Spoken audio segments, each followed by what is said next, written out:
everybody. Episode 21 of Nobody Asked Us, presented by TCS with Des and Kara. Welcome to the show. Des, how you doing? I'm doing great. Thank you for that awesome intro.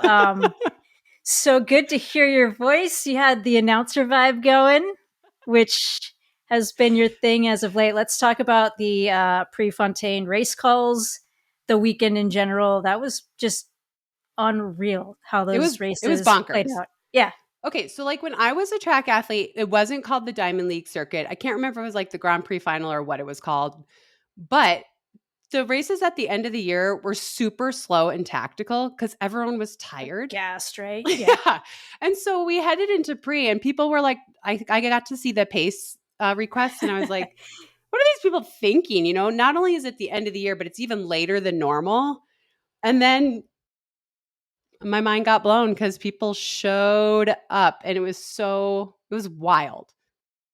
Yeah, I mean the times were incredible. I think some of it's like off distance stuff, so like you don't get to run a mile often, so you want to blow it out of the water. 3,000 meters, usually 5Ks. So that's part of it. But man, I was just surprised by the energy that time in the year. So I saw a thing on Instagram and Grant Fisher was like, it was so packed with enthusiasm and energy, and the 2 days were just wild. Like, imagine if worlds were packed into 2 days. I know. I have to say, it was the best track meet that I have ever watched because it was like all the events, but no prelims, no heats, all of the favorites. And like, I mean, Paul Swangard kept saying like a bite-sized world championship, but it actually was the perfect description because there's a 2-hour track meet the first day, a 3-hour track meet the second day. Every heavy hitter was there. Everyone was going for these crazy times. And I don't know what it was about being in the booth, but we were all just like laughing. And Paul just like really let me in a lot more than he probably should have professionally on the call. Love it. But it was just like a crazy track meet. And like we were feeling it in the booth. I know, I wish that the stands had been packed. I know that was the hope, but it was loud. And it was just like knockout after knockout, like every single event, whether it was the discus throw, the triple jump, the pole vault. We saw world record in the pole vault. And obviously the distance races were just totally bonkers, totally bonkers. And it was a really cool way to watch a track meet. I don't know how you could do worlds like that because you have to have the elimination. You have to have, there's so many athletes, but it was, I mean, honestly, it was like the best track meet that I have ever been to because it was just one thing right after another, after another, after another. You got to see everything, every single event, minus the 10K and the heptathlon and decathlon. But you got to see everything. And there's just like, and we're out. We're done. That's like the perfectly packaged entertainment piece, right? Like everything's high energy. There's no lulls. Like that's great for track. And I got to say, your race calls were phenomenal. You could feel that energy. You could feel that excitement. I mean, you got to call a 5,000 meter world record. Okay, can I tell you something? Yeah, absolutely. So, that's what we're here for. Okay, so like the second day, the women's 5,000, we had to have this really long commercial in it. And we're like trying to decide where to place it and then when to bring in the field. And I go, look, it's been a long year. I know that Gudov's the guy is like upset with how worlds went, but there's no way she's going to break the world record. So I was like, so I know nothing. So I was like, just show the first K because they'll be on world record pace and we'll be able to hype that and that'll excite people. So they'll stay and come back. And then in the second half, we can explain why they're falling off world record pace, which is like, this has been an extremely long year. People have been running so fast all year. Oh, wow. I know nothing because we came back from the and then I'm like, and then like they started to fade off of the lights and I thought, this is what I expected. I thought they would run around 14:15, which by the way is still a time that I can't. It's still a time that I can't wrap my head around, but it's not a world record. And instead, like she was hanging on, they started to fall a little bit back and then she just clawed her way back. No pacemakers, no help, just sheer guts and determination. And I was like, I couldn't believe it. Like I was like, the women's 5,000 will be like, it'll be great, but it won't be that exciting. Oh, never mind. What the hell do I know? Of a horsefly. She was a horsefly. She was absolutely a horsefly. It was crazy. So like I called the first day, what did I call? Steeple and the mile, maybe? The men's steeple, which was good, but like Albacale had to pull out last minute because he couldn't get there in time because he was having visa issues. So it was like, okay, this is a cool opportunity for people to, and Gurma wasn't there either. So it was like, okay, the world champion and the silver medalists aren't here. It's an opportunity for someone to step up. And so that was cool and exciting. And it was like kind of how you expect a race at the end of the year to go. It was fast, but it wasn't like crazy. And then maybe that was the second day. I can't remember anymore. Then the men's mile happened and I lost my mind. Obviously, everybody saw it. I couldn't believe that there was 2 men on world record pace, which has been like emphasized over and over again, but I really truly Yeah. couldn't believe it. And then the women's steeple, like, oh, the women's 1500. If they had gone out like a tiny bit faster, we would have seen a world record in it.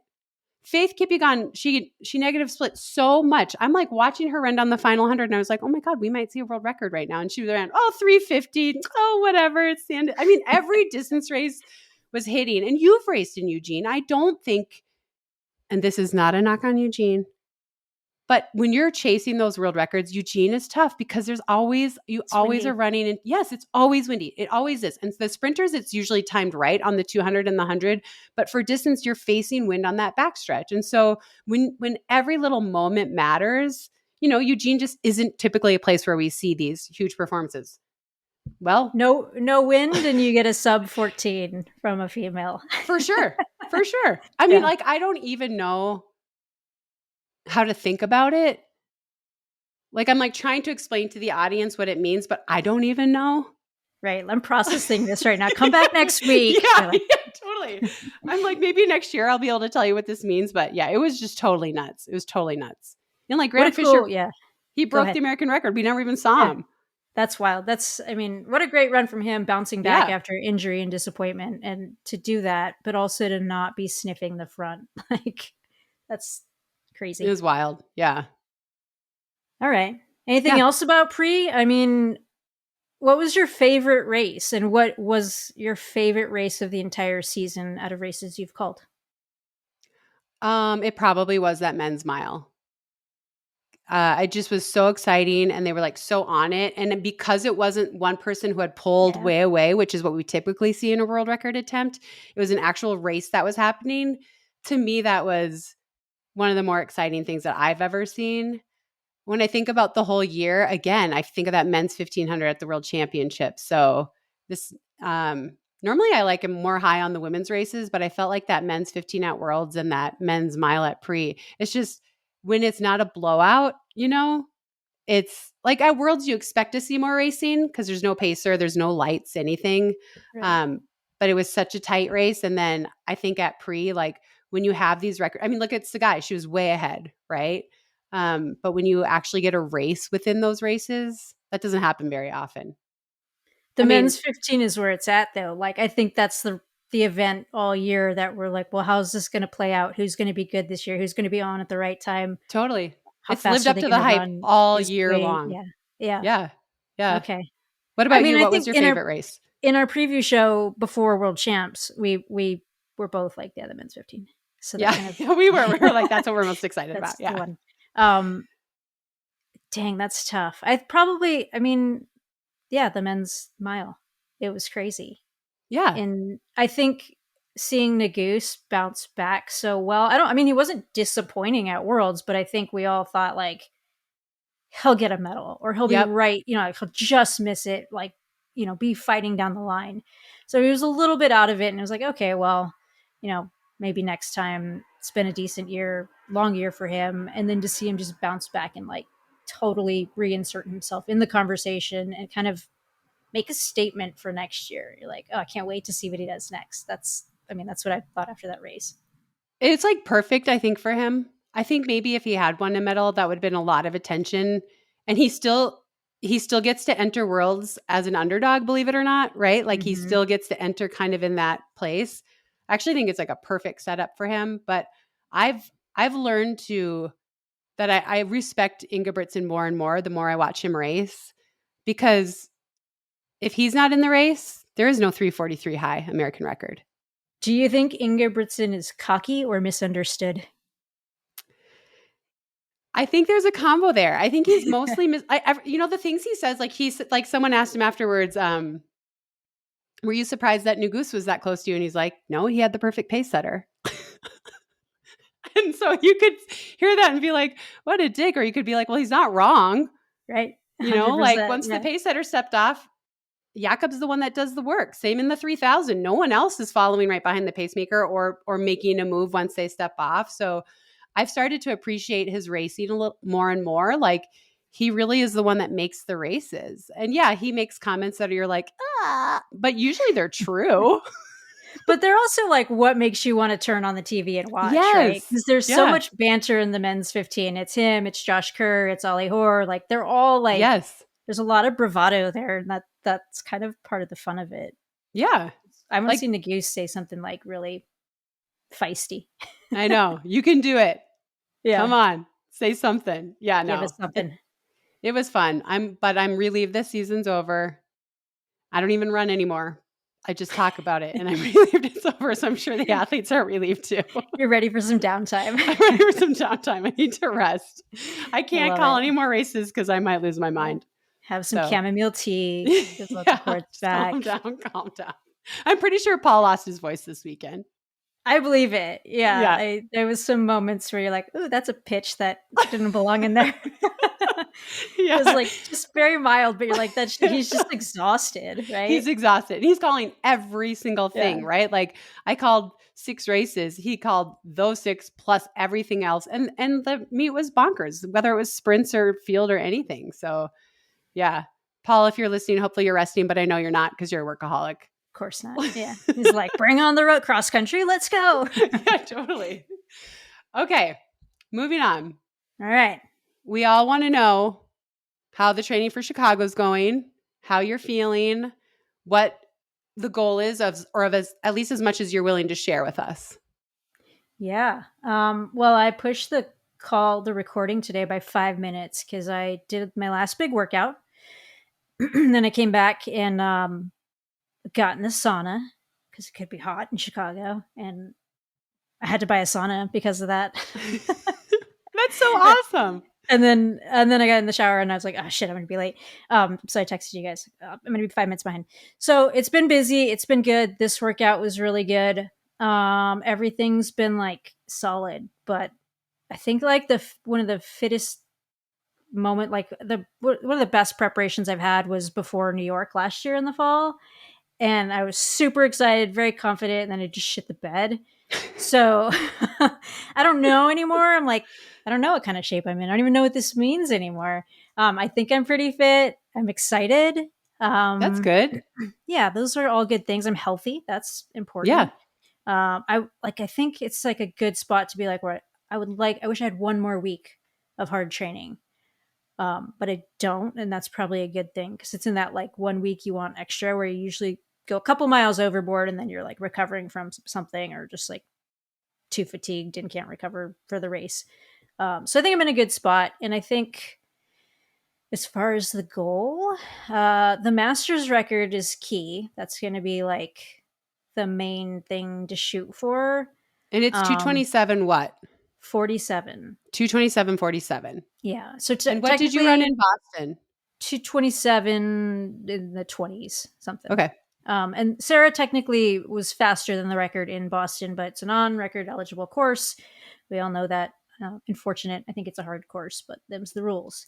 So the mark is 227.47. I think that's like the goal. I want to be safely and smart around that. And then, like, I think I'm going to have some legs to run quicker over the second half. So we'll see what that looks like when weather and the wind all plays out. We get all of those things and make some good decisions from there. So 227.47 is the goal, and then we'll look for some gravy.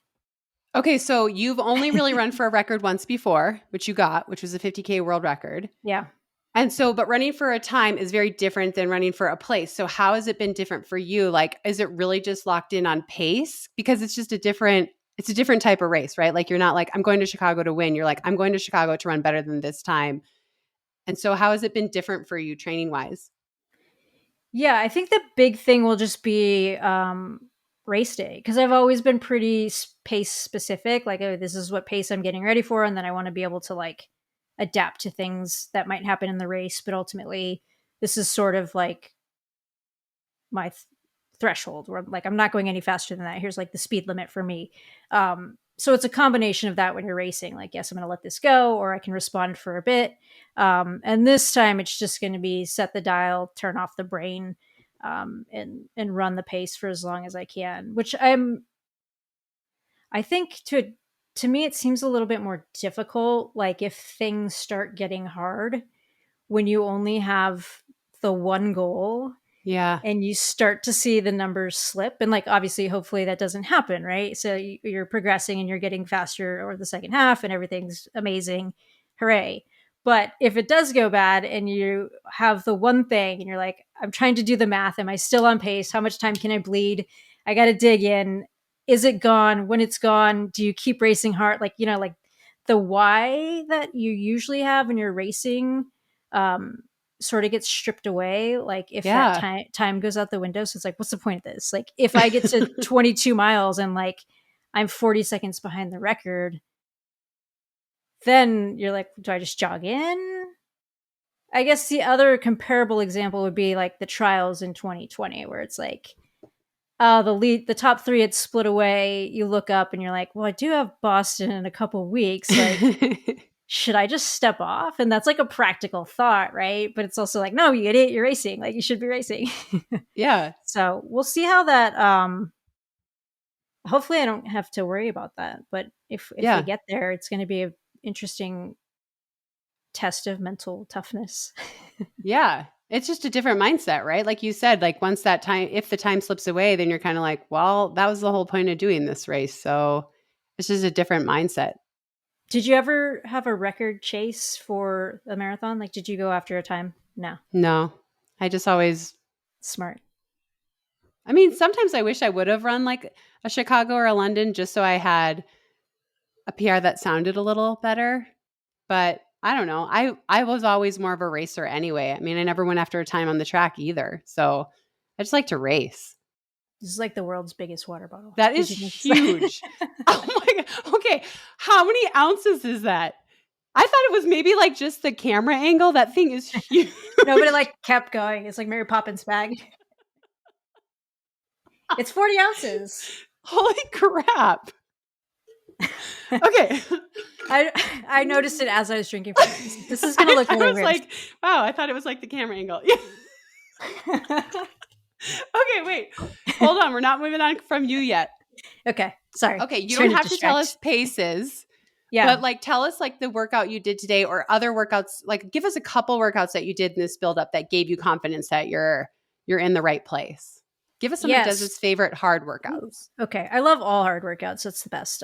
But after the 20K, I came back and felt pretty good. Like I didn't feel like that was too taxing. So last weekend, I did a long run with 7 miles, like at the beginning at long run pace. So nothing super aggressive, but went right into a 9 mile tempo and averaged like 5:31, and then a couple miles cool down. And then today I did 3 miles at like 5:30 pace, a mile at 5:15, 3 miles at 5:30 pace, a mile at 5:10, and then 2 miles at like 5:30, 5:20. So there's some range. I would love to think that I could go and lock in at 5:32s for a very long time, but it might be too optimistic. So we'll see. Well, I So think you there's know your two body pretty two well good by now. sessions. We'll see. I don't know. Sometimes I'm like, no, I know I can do it. And then 4 miles and I'm like, no, that was wrong. But there'll be some good company. The American field's good, it's Oh my gosh, it's so good and yeah, deep. and yeah. So I think there'll be people taking risks. There'll be people getting on a fast course trying to PR and either have people to run with in a pack or else people who went out, and then there's like Mm-hmm. some carrots to chase down, which is always fun. Do you have any thoughts on what might happen at the very front of the race? There's people in the race with PRs of 2:14. That's not an If 800-meter time. yeah. That's marathon time. um 2:14.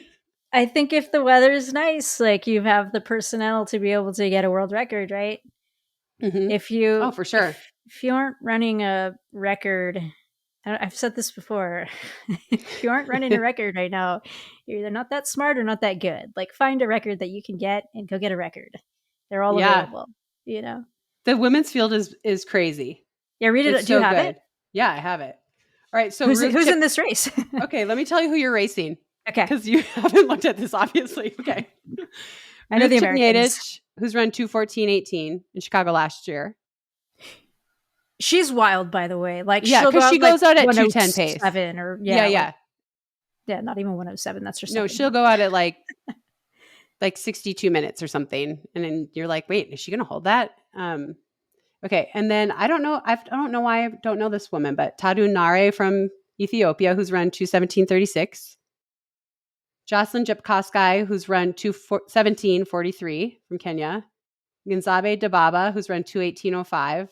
And by the way, these times are all in the last year or two. Satume Kebede, 2:18:12.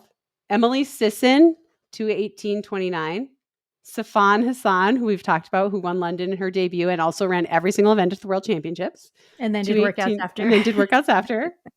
2:18:33. Tigis Gurma, 2:18:52. Abel Yeshina, 2:20:51. Des Linden, 2:22:38. Little throwback. I love it. Emma Bates, 2:23:18. I think she's going to run really well. See, that's funny to me. She should be at 2:22 O's. If they're going to use Boston times, just use Boston times. Mine's a Boston time. Did she run 2:22 in Boston? Yeah, she ran like 2:22:05 or something. That's right. Well, I don't know. I don't know why they did that. Emma got disrespected, but I'm pretty sure she'll have a faster time. She'll have a faster time after this. And then the list just goes on. Alafine is in it. Molly is in it. Molly Seidel, Nell Rojas, Dakota Lindworm, Sarah Vaughn, Andrea Ramirez, sorry. Tristan Van Ord, Gabrielle Rooker from Minnesota. Woo woo, Diane McCurry. How come I can't say her name right now? Maggie Montoya, who trains here in Boulder. Dominique Scott, who trains with Emma Bates. Anne-Marie Tuxbury, Stacy. I mean, it just goes on and on and on, basically. Yeah, that's a crazy awesome field. Sub 220 list. How many was that? Eight people or something? That's absurd. 8 people. The sport's struggling. No one's running well. Just kidding. So 2 different things. Okay. So that's the women's field. I do think we should hit on the men's field because there's something interesting happening here, which is that our men have not hit the Olympic standard yet, which is 2:08:10. And I think Connor Mance ran 2:08. I looked this up, but now I'm going to botch it, but I'm pretty sure he ran 2:08:16 last year at Chicago. Does that sound right? That does sound right. Well, actually, I have the start. Let's hold on. God. 36, 16? I don't know. That's okay. Yeah, he ran 2:08:16 last year. So he has to run 2:08:10. It's also the returning Galen Rupp, who I haven't seen since World Champs last year. So this will be interesting for the men because they're in a little bit of a pressure cooker situation, right? By the time this comes out, Scott Fauble will have run in Berlin. He's going for the Olympic standard there of 2:08:10. But so far, no American man has run that fast. Yeah. So this is kind of a pressure race for the U.S. men. Go ahead. I think they're going to do it in Chicago. I think that Mance is capable. I think having Rupp in there, it'll be interesting to see like what his game plan is. Like, hey, let's work together and try to get this standard, or like, am I trying to run 2:05 and win this thing? I mean, he needs like a good performance. He's been just kind of out of it for a year or so. So that will be interesting to watch. And then I think Clayton Young is training partners with Mance. I was talking to Jared Ward, and he's like, they're going like stride for stride in practice. Like, Mance has one gear and he can be on it all the time. Clayton can pick when he wants to just be right with him, and then he's smart enough to go like, these days I need to be doing something else. But he's like, in the hard stuff, he's holding his own. So I think he'll surprise. Well, look at that tip. Yeah. Thanks, Jared Ward. Thanks, Jared Ward. Thanks, Jared Ward. Shout out to Jared Ward, Olympian. Okay, well, that'll be exciting. The race who else do we have in the men in there? Is there any other? Who do we think? Who's on the list for the U.S.? Frank Lara's in there. He trains in Boulder. I heard he's running really well right now. Colin Macau, Andrew Colley. Okay. I mean, I don't know Yeah, everybody as well.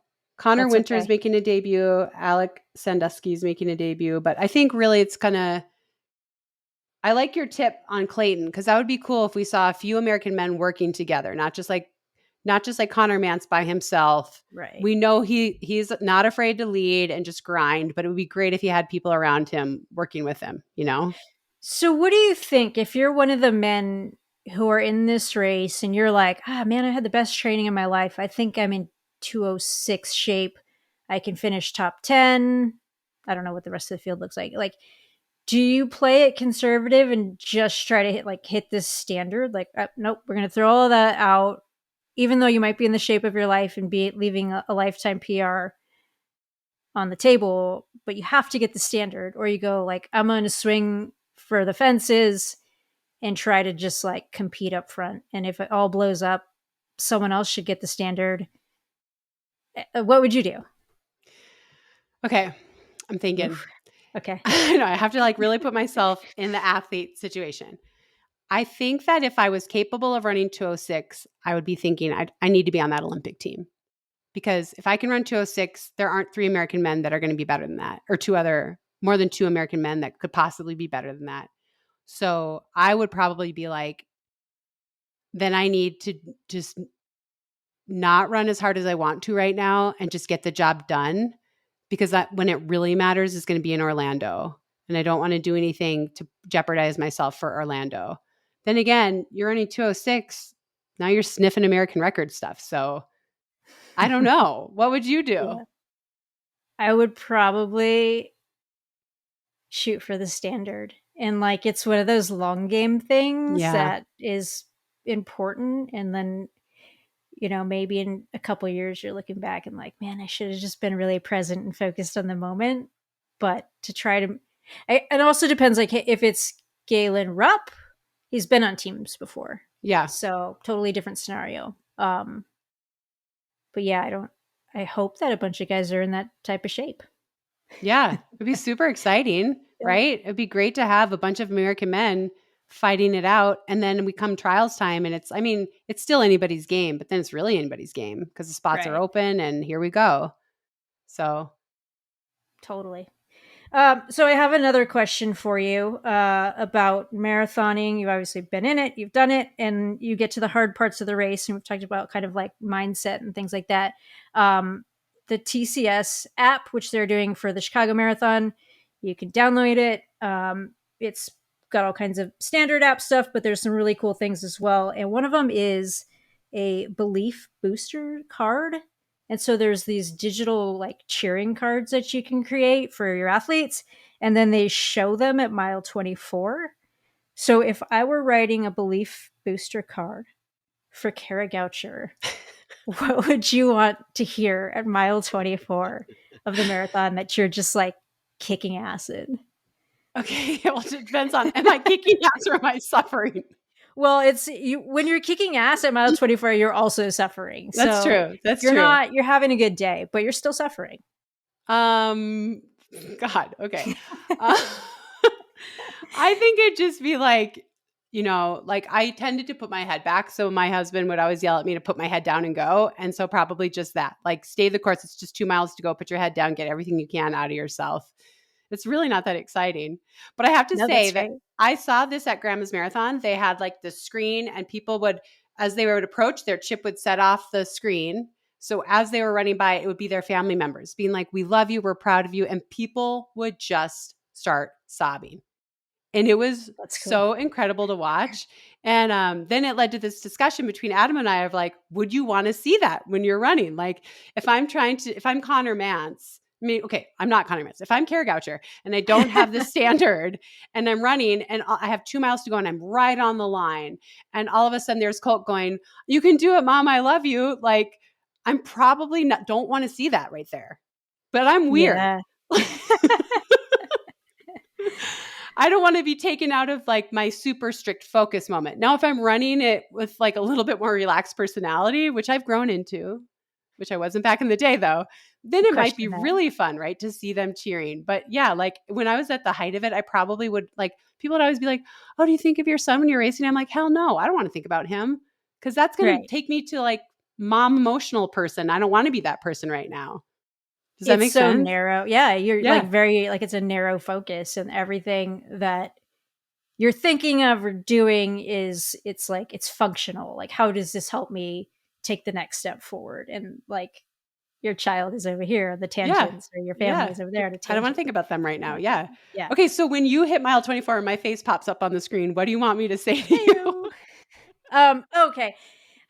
So I always think about my college coach when we were having really good races in cross country. Like he would just get so into it, and he would just say exactly what was on the top of his mind, and probably wouldn't pass anymore. Like I don't know if he could talk to younger kids like this anymore, but he would just be like, "Rip a fucking face off," and like you're like, "That's so aggressive." But I love it. So like I would probably want to hear that if I were having a good day. I'd be like, I need to find somebody's face to rip off. I love that. I love that. I had a teammate in high school who her dad would be like, all I want to see is elbows and assholes now.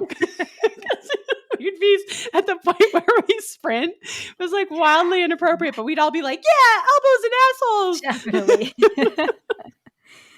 I like it. So I think that these are going to be good because now people have heard this podcast and Yeah. they're going to feel less afraid to just put something vicious on there.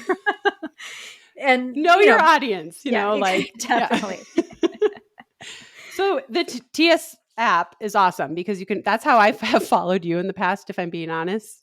Yeah. Because I can track you, I can see where you are. You can follow a ton of athletes. So even though I'll be there physically running around and watching you with Colt, we have our plan already. Adam's plan is going to be a little bit more aggressive than ours.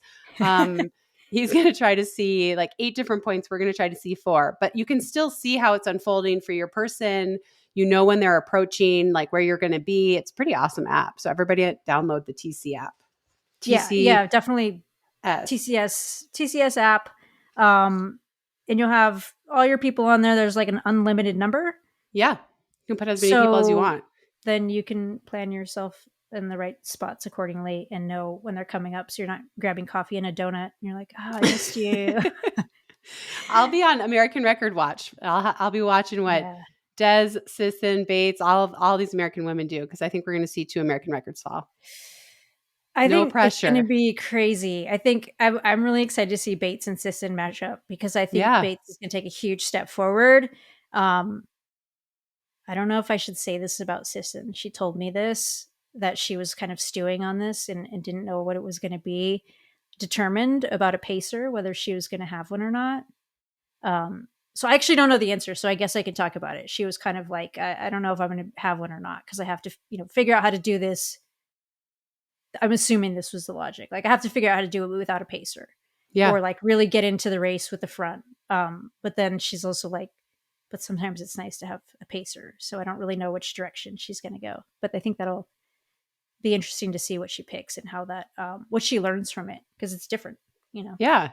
I'm excited to see her. I'm excited to see Bates too. I saw her Tuesday, a couple days ago, doing a workout in South Boulder. She looked like she's like all smiley. Hey, Kara, like while she's in the middle of ripping this huge last big session. I'm like, she is born to do the marathon, man. She reminds me of you too, and this is Emily Sisson too. Like every goal has been realistic. It's like, I'm not just going to step, like Emily Sisson's like, I'm not just going to step out and run 2:17, right? Everything has been like measured out. I'm going to hit this marker and then I'm going to go for this. And that's how Emma Bates has been. So, and that actually reminds me a lot of the way you ran the marathon and have your whole career. It's like, I have like, just like you were saying, you're like, I'm playing the long game. If I was in that situation, I'd be playing the long game. I think athletes that can do that and really see the long-term potential, it's super exciting to watch them race because you always know they're going to be ready for they're ready for what they're about to do, but they're not going to try to do something they're not capable of. They know they're so dialed in and they're okay with being like, hey, maybe I won't win, but this is the step I'm taking because I am going to win in 2 years or whatever, It's cool to see athletes like that. Yeah, it's super smart and calculated. And I'm going to use that to shift on to our next topic because someone who is kind of setting goals and making a lot of progress, which is really cool to watch, but also frustrating because I want to knock 5 minutes off my time every time I go out and run. But Colt Goucher has been hitting the cross country scene. What was his latest race like? How was his season? Give us the deets. Yeah, so his middle school season's only 4 weeks long. So it ended yesterday, but he is going to move on and do club cross country. But Oh, cool. Colt is so much more mature than I ever was. Granted, he's Like like, now? yeah, like, well, in racing, right? Like Okay. he will go out so slow that it stresses me out. And then, but he's like, Mom, I always feel better in the second half. When I was his age, 7th grade, gun goes off, I'm gone. And then I'm just hanging on, hanging on, hanging on. And I was like that all the way until college, until one day Mark Whitmore was like, I cannot keep coaching you if you keep running like that. Please go out slower. Please do not be any higher than 50th at the mile. And I'd be like, what? That's terrifying. And then what do you know? I ended up like being an NCAA champion. So I had no concept of that at a young age. It's been interesting to see Colt because he's not the kind of kid that wants to run in the off season. It's very social for him.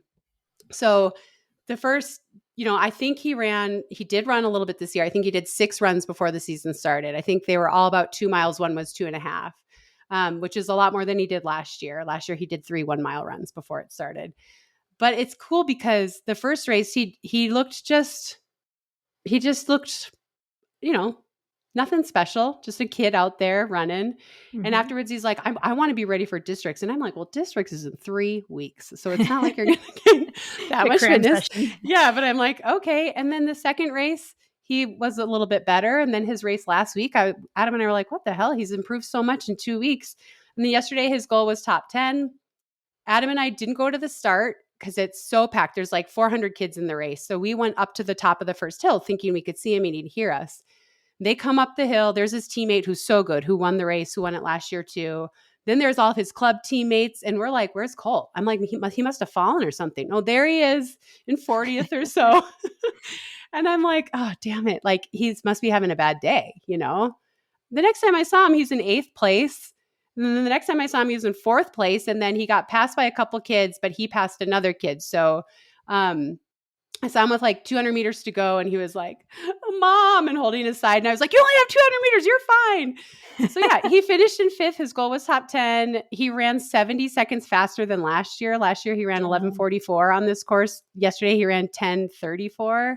And he was like, I love this quiet confidence of like, oh, I'll be ready when it matters. I didn't have that when I was younger. So anyway, he totally crushed his little middle school season. And it's been really fun to watch him. And this is kind of interesting to me. Like, I never trained in the off season until college. Like in high school, I never would have run in the summer or anything like that.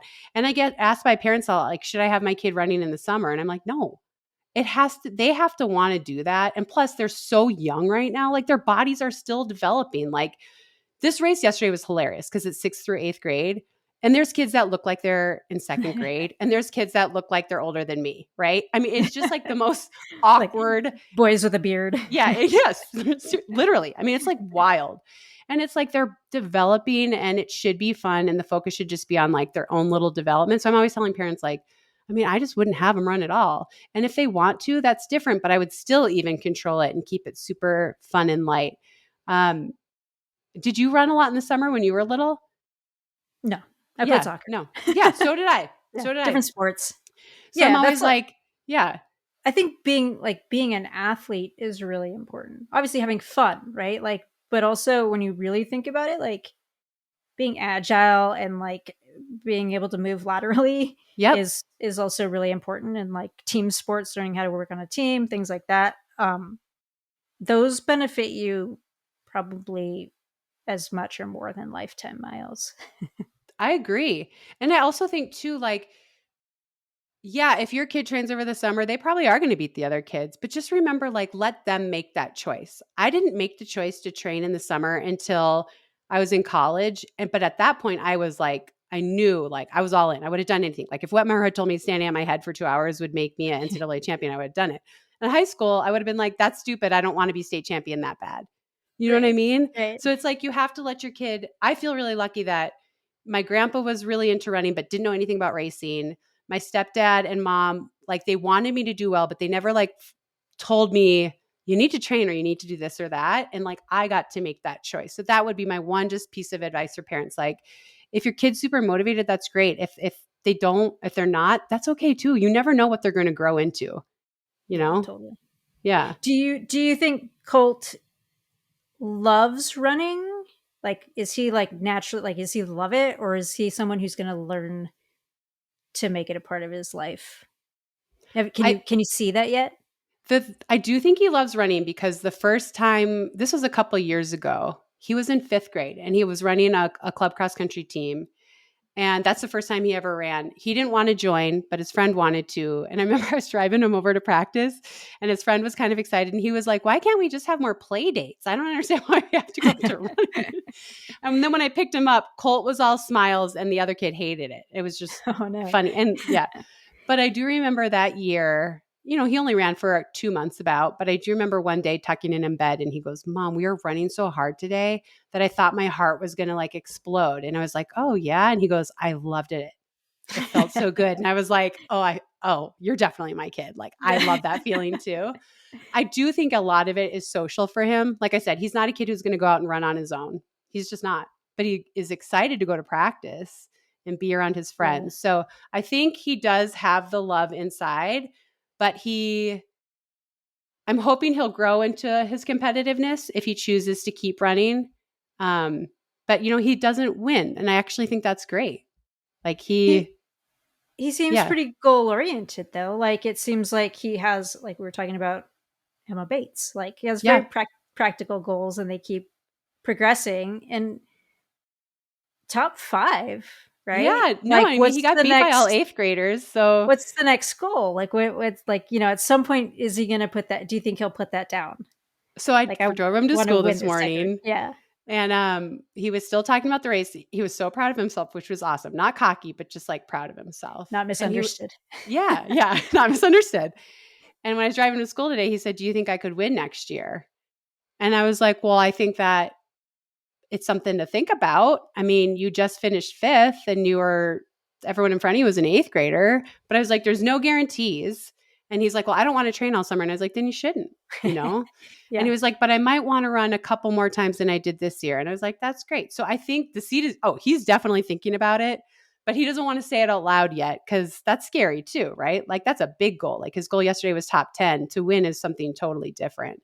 Um, but yeah, I mean, he was the one that brought it up today. So I know the wheels are already turning like, He's wait a there. minute, maybe I could, yeah, because last year he finished 15th, but I think he was the 4th, 6th grader last year, right? So Okay. now he's thinking like, oh, everyone in front of me is going to be gone, but that sure as heck doesn't mean someone else isn't going to come. That's So true. yeah, Very fair. Interesting. That's got to be fun to just watch him figure it out, find it, make it his own.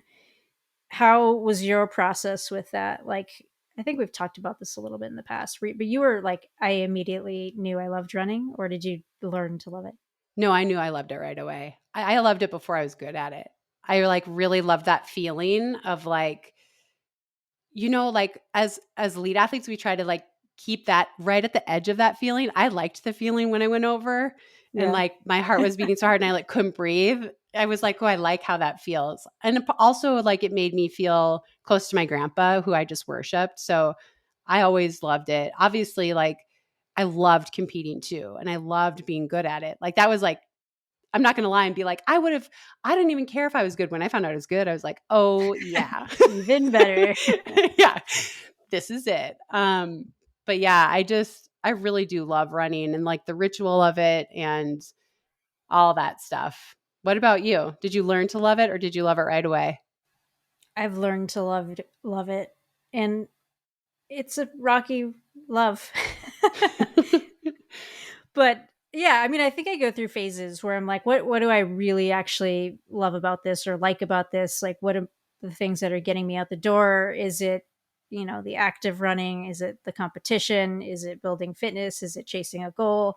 And it's always evolving. And I think I've taught myself to love it. And now I like to believe that when I retire, I'll still keep running. Um, and do that. And I also think that, like, I hear someone like you who has this passion for it, and then I don't know what your current running situation is, or we can talk about that, but like you see like it kind of get stripped away and you're like, I'm actually really fortunate. So I should love it and appreciate that more. So that's like always a good reminder when you see someone who's like, well, I'm injured. I wish I could run. And you're like, yeah, I should shut up. Right.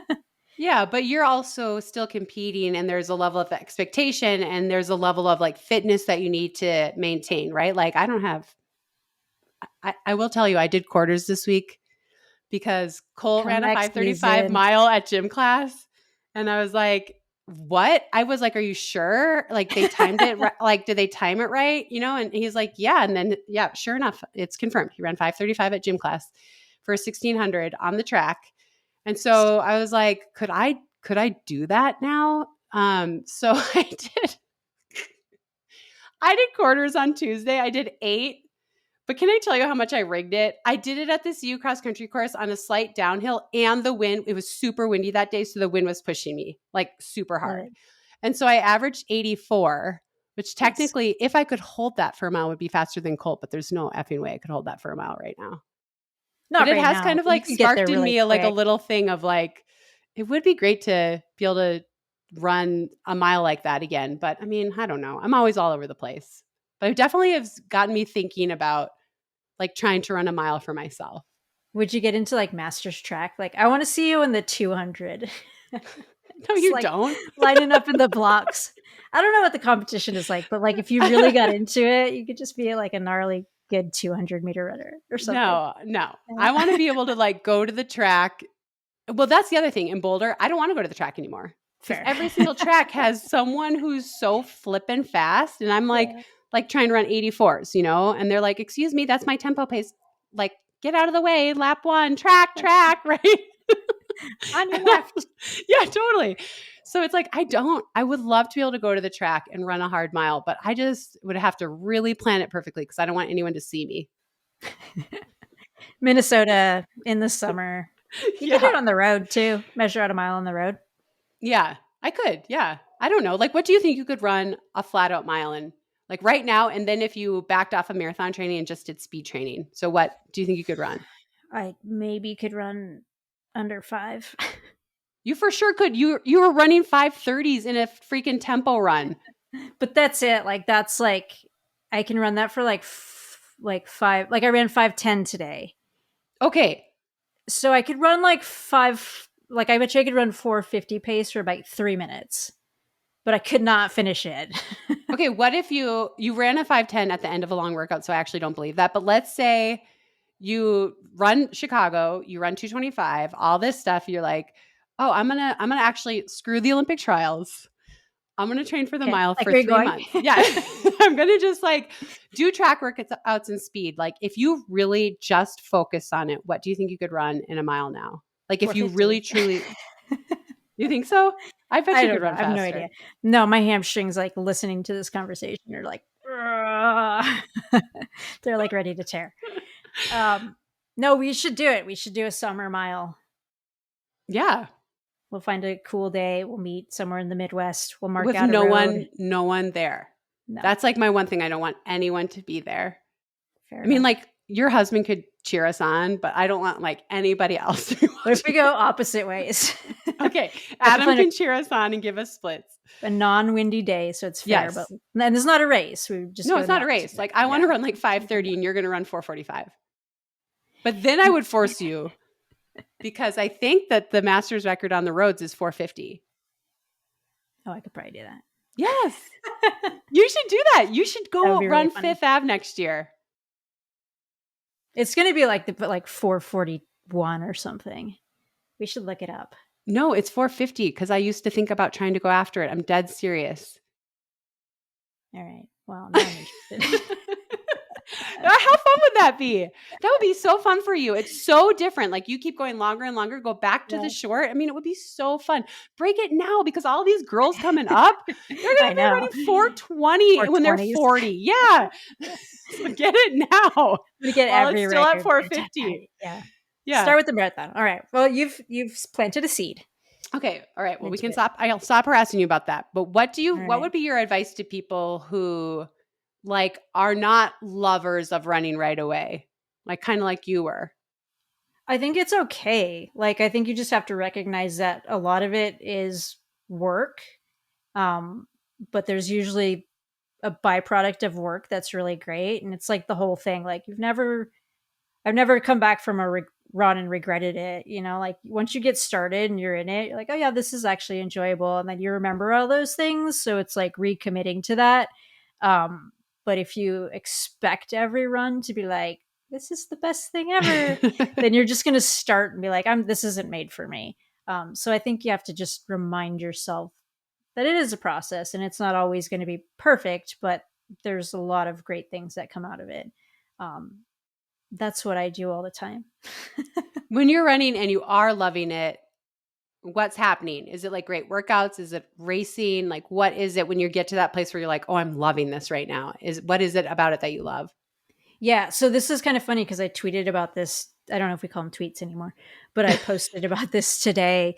And like in the marathon buildup, it's so funny because you're like, most of the build is torture and it's like that recommitment. And you're like, okay, like this is a 10-week block and like I'm out of shape. So the first part's getting into shape, and then you get into shape, and then you add intensity, and then you like are tired from the intensity and your volume's like at the peak, and then like then you're like 3 weeks out and you've adapted to all of it and you feel like fucking great for a week. You're like, I feel like I'm fit. I'm like running fluidly. I'm excited for the race that's coming up. And you just have to savor that week, because then for 7 days you taper and it all goes to hell and you feel weird and awkward and comfortable. And then like for 2 days before the race, you're just not running that much. And so like those are okay. And then you race. Awesome. Best part. And then you get out of shape and then you start all over. So there's So like true. that 1 week that like that's the best, where you just feel like you've put in work, you've got the reward, you're excited about the thing in the future. Like that's the moment that I really love running. I love racing, I love all of that. And then I think things like a thing when I'm getting in shape and like slowly working towards it, like just sort of losing track of the run when you're fit enough to kind of lose track of how far you're going or like how long, like it's sort of, I think of flow state, where like you Mm. don't you lose track of time and you're like, wow, like how long was I like in that thought, because I've been running, which is sort of ironic because it's not really the love of the run, it's the love of forgetting the run. And I'm like, yeah, that's a great part of it.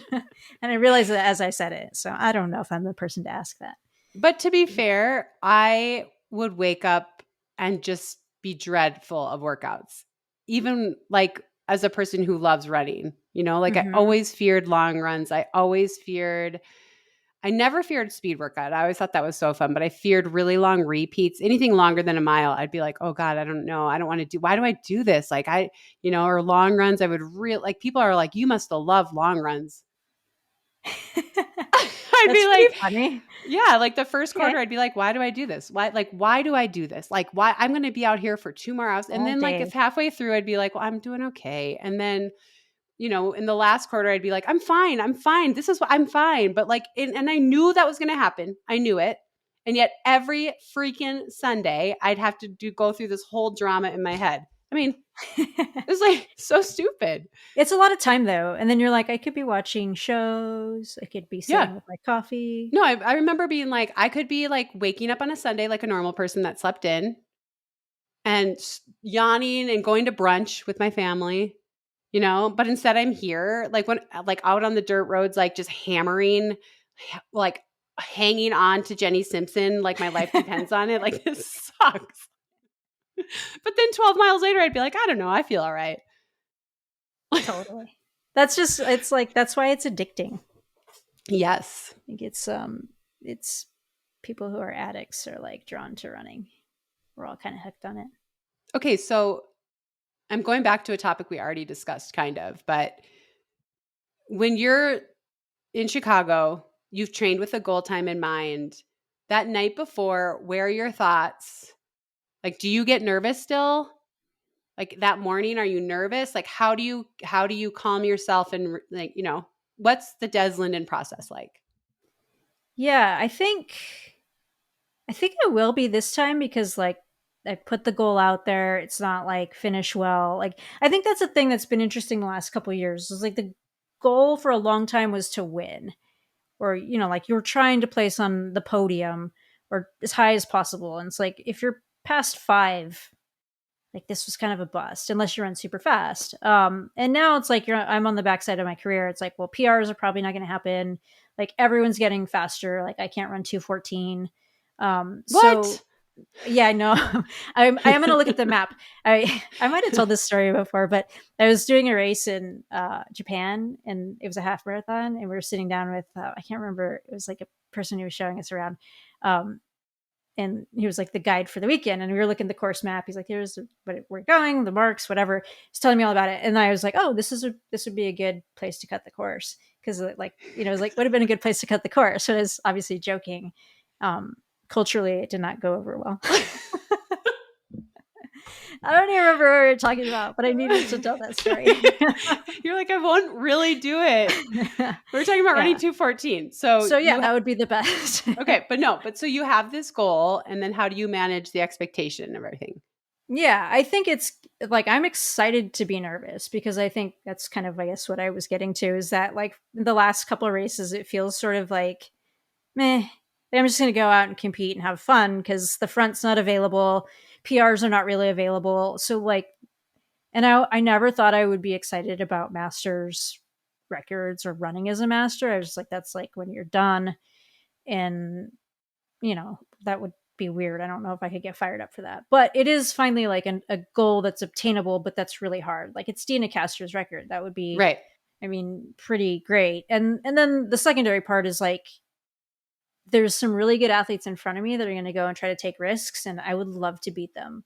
Like, if a really good athlete doesn't have a really good day, I'm going to try to beat them, and then I'm going to be like, you just got beat by a master, sucker. And I'm going to take great pride in that. You should. I will.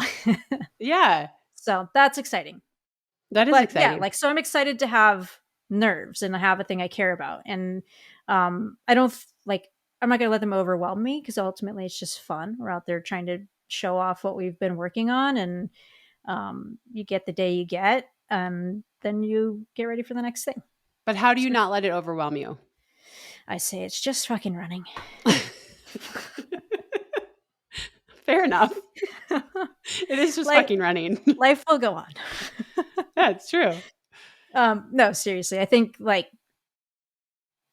I don't know. Like you do your best if you squeeze everything out of yourself on the day and like prepare yourself for that and know when it gets hard, you're going to make the right decisions. Like look at your training log the night before and know that you're prepared. I think a really interesting thing is always like where you started, and then I think we all kind of start and we're like, I don't know if I can do this. Even the pros, you're like, I don't know if I can go through another build up. I don't know if I can chase another goal.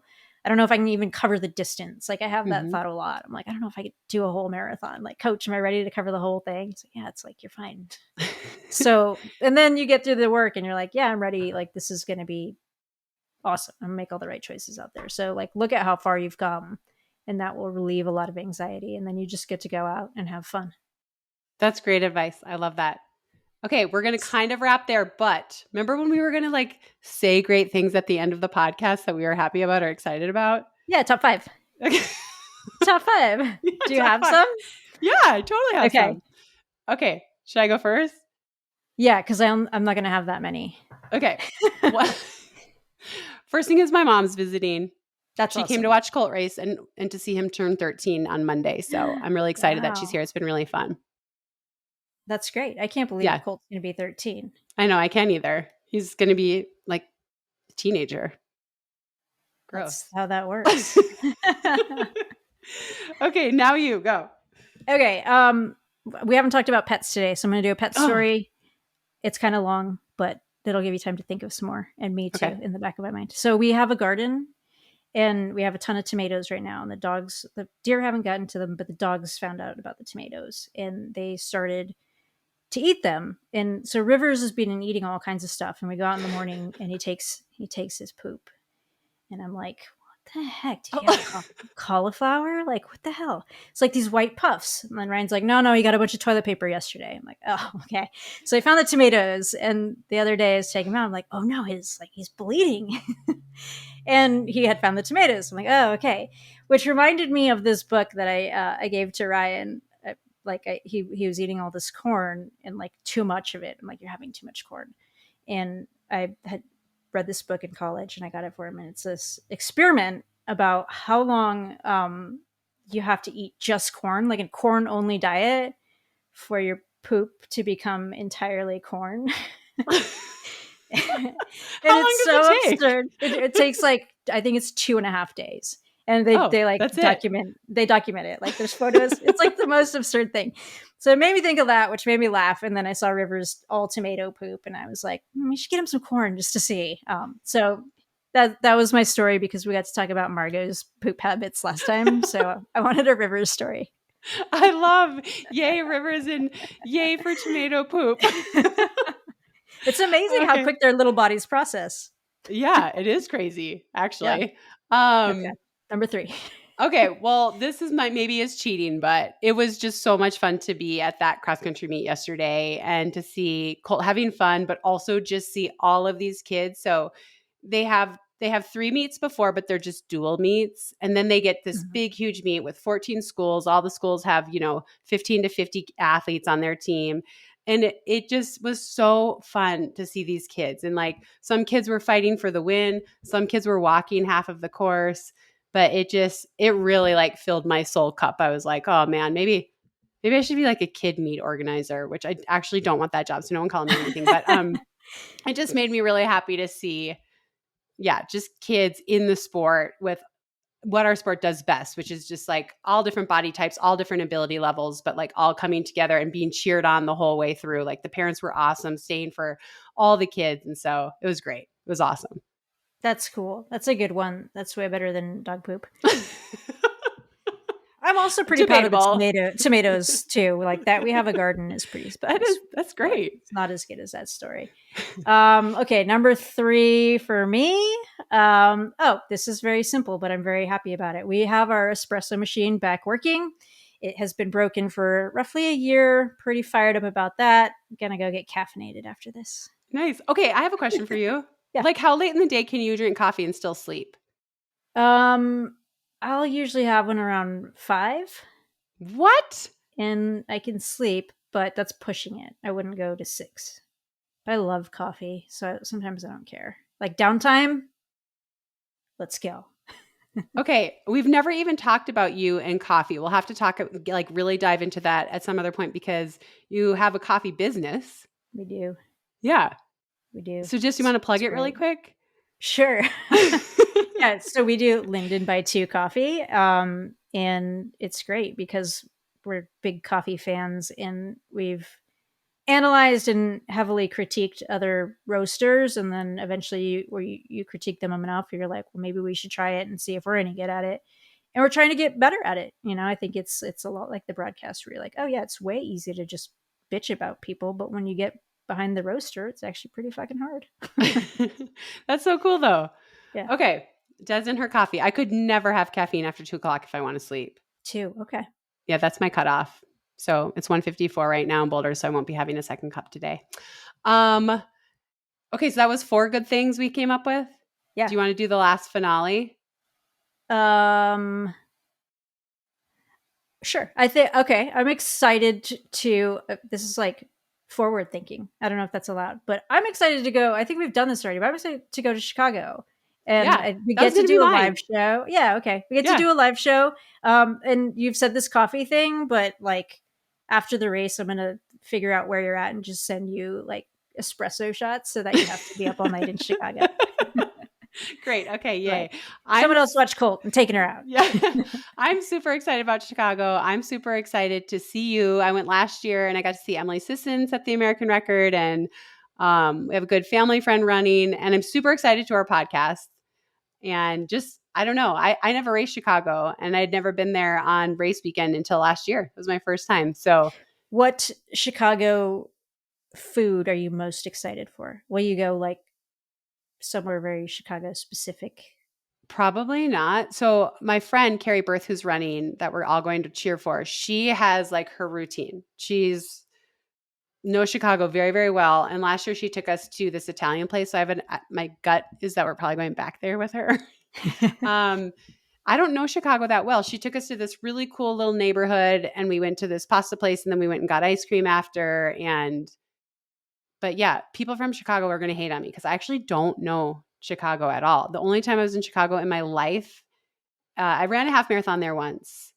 And I went there when I was pregnant to start like shoot the gun off at the start of the half marathon. But that's it. The only other time I was ever there was for a dance competition. So I've only I don't know it at all. Well, that just brought up a bunch of questions. Save that for another time. All right. Well, pizza, dogs, all great, but maybe we can get some listeners to give us Chicago food advice because Yeah, that's tell us always where to great. go. Okay, cool. All right. All right, Great. Des. Well, good luck. This will come out right before you race Chicago. So good All luck, right. and I'll see you there. All right. See you there.